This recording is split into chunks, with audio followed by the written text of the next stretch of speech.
Ça colle quand on met le doigt. Et c'est ce qui fait que les insectes ils se collent à la plante. On va les toucher? Ah, sans façon. Cours de botanique grandeur nature pour Mathias, journaliste au Papotin. Avec une vingtaine de ses collègues, il est en visite au Pays Basque cette semaine. Invité par le lycée agricole d'Asparin, ces reporters atypiques souffrant de troubles autistiques découvrent avec enthousiasme le territoire. C'est très joli, je dois dire. Je suis content d'être là, d'avoir vu Saint-Sébastien et le Pays Basque français, les deux, ça m'a plu quand même.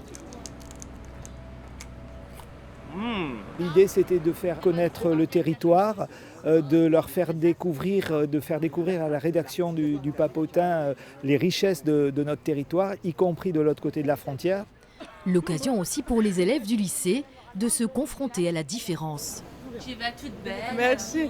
C'est très intéressant de savoir comment eux, ils apprennent à penser. Ils nous apprennent aussi beaucoup de choses. Parce que ils sont différents, mais ils sont très gentils. Ils sont naturels, ils sont vraiment eux. Du coup, il n'y a pas de filtre, ça c'est très agréable. Un séjour ludique, mais aussi studieux. Le Papotin, c'est une revue annuelle et une émission diffusée sur France 2 chaque mois. Les journalistes y interviewent des personnalités célèbres. Dans quelques heures, Étienne doit rencontrer une chanteuse lyrique franco-américaine. On essaye de trouver des pistes pour que des questions qui intéressent vraiment Étienne, puis qu'il puisse poser des questions qui l'intéressent vraiment. Du coup, ce qui se passe, c'est que je vois ce que je vois devant un invité. Je pose des questions.